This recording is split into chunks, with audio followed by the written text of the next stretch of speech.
Hey guys, so I thought I'd make a narration over the Mundabiddi footage from the first 7 days of my ride. I'm going to stream the footage that you guys are watching and just talk over it about my experiences. It's about a 1,070 kilometre ride. It's mostly off-road and it's fully signed as well, so it's a really easy tour for anyone. I mean, I don't personally like to have to plan routes a whole lot. I'm pretty new to touring. I toured the West Coast in 2019. I did some touring in Bali when I was there, just around the island. And I've also done a tiny bit of riding when I was in New Zealand. But this was my first off-road touring I've done. And so it was a lot of camping.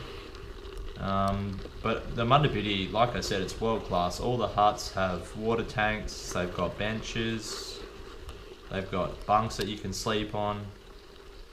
And they're really well kept as well. Actually, they even have toilets, and most of them had toilet paper as well.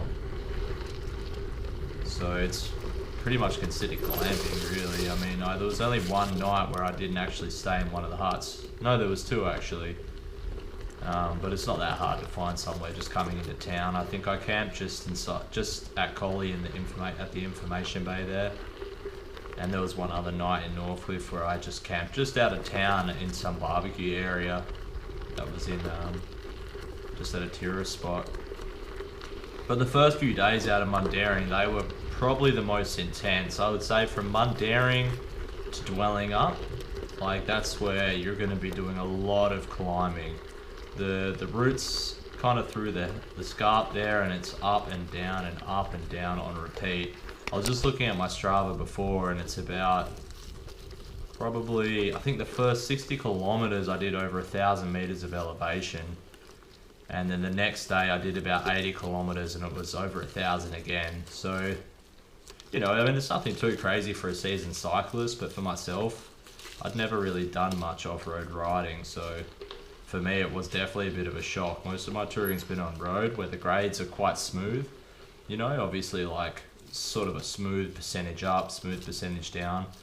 Whereas on the Mundabiddi, a lot of it was over 10% grades, which I just wasn't used to it, you know.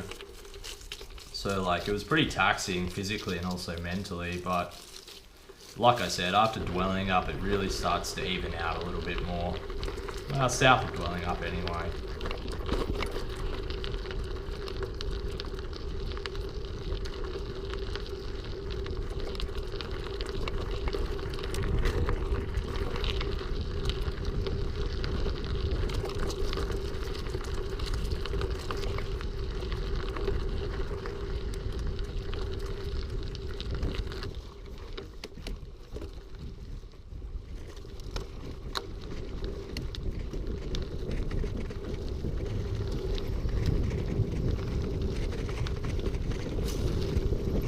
So I tried to have an ultralight setup. I've got the Apogura kit, I've got the handlebar bag, the saddle bag, a couple of top tube bags, and little pouches on the bars there.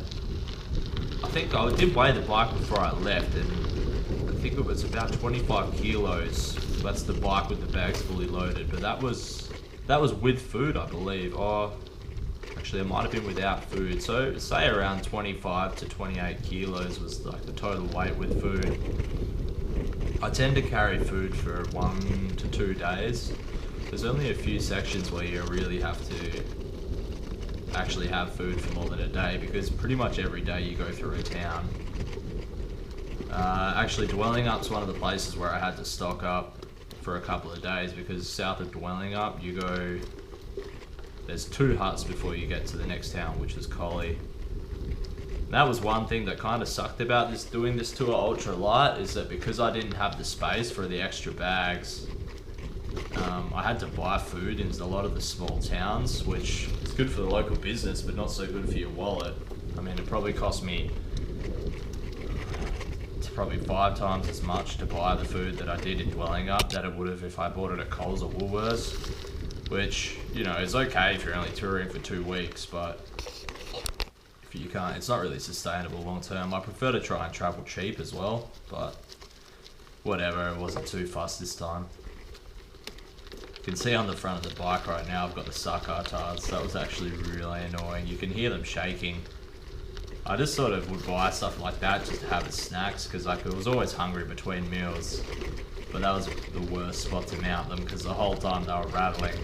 I never even noticed that they were rattling like that until one of the last days of my tour. I actually picked up on how noisy they were, and it was really like it was really ruining the tranquility of the forest. It was quite funny. I was surprised I hadn't even noticed that.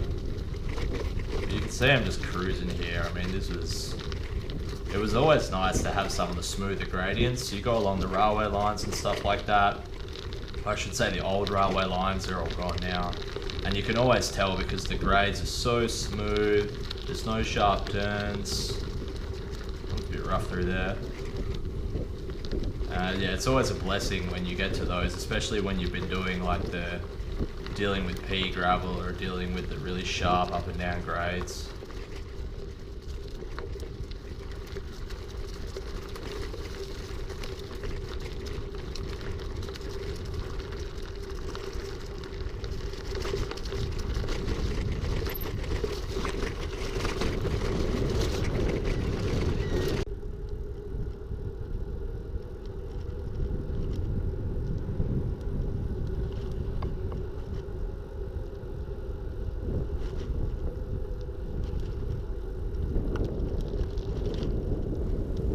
Here I am at Lake Brockman just after lunch. Another blessing was always when you came onto the sealed roads. I mean, listen, it's so quiet, so smooth, and it was also so fast once you were on sealed roads again, even with the knobbly mountain bike tyres. It was always really nice. Lake Brockman was great. It was really busy. This was Australia Day long weekend, or just the beginning of. So there were a lot of people here, but I mean, a lot of people from Western Australia, which isn't really that many.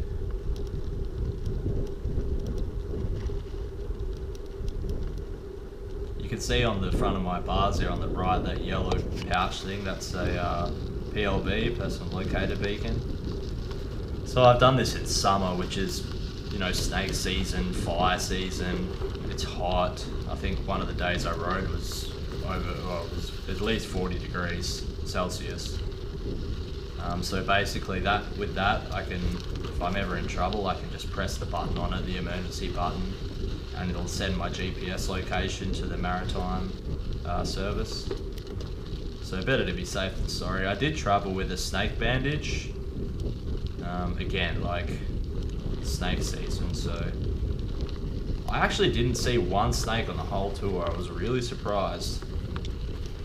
I definitely thought I would see a few. I saw a few lizards, foxes, obviously kangaroos, and lots of emus as well, and other little like mice and native rodents and stuff like that. But yeah, no snakes. It was really odd. I've only seen one snake this whole season actually.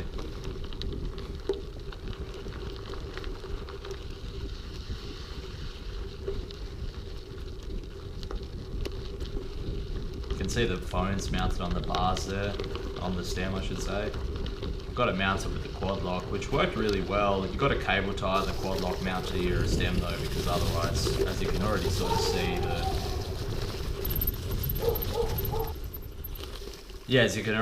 see, the phone's kind of not sitting straight anymore, and one of those little rubber band things they give you had already broken by this point, I think. So yeah, definitely cable tied on. But those work really good. In the US, I used one of the Toe Peak, and it's waterproof, so the phone goes into like a little pouch.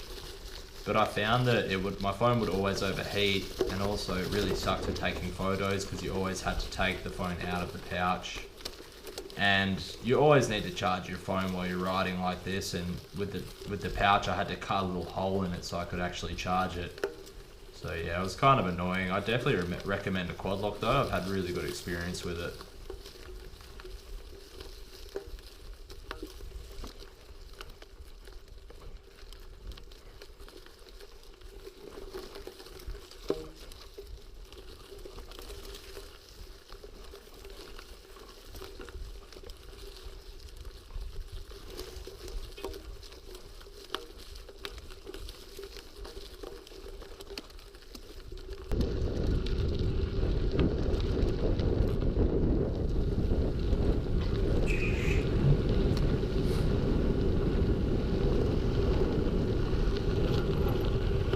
That kangaroo was so cool. I had seen it. I had seen it just before I got close to it, but I didn't want to slow down. I probably should have. Obviously, I was pretty happy that I got it on film. There was a lot of times like that where there'd be kangaroos right on the side of the trail, and I'd always scare them. I mean, you can't help it. You're coming so fast down a lot of the mountain bike little, like the narrow paths, and you'd see them like jump and sort of fall over because they got so scared.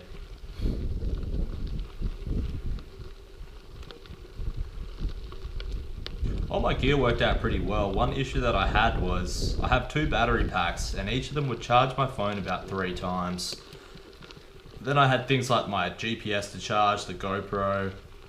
So I'd only have batteries for about 3 days, maybe 4 before I was running out and needed to recharge them. So that kind of was annoying. I stopped in Collie and I had to stay there basically all day to charge my kit. And I was able to also charge my stuff temporarily in Donnybrook and also in Pemberton. But I think for my next tour, actually the East Coast, I'm doing in a few months, I've got a solar panel. I picked up one of the Link solar ones, although it hasn't come yet, so hopefully it actually turns up. But yeah, so I'm hoping that that'll be enough just to charge all my gear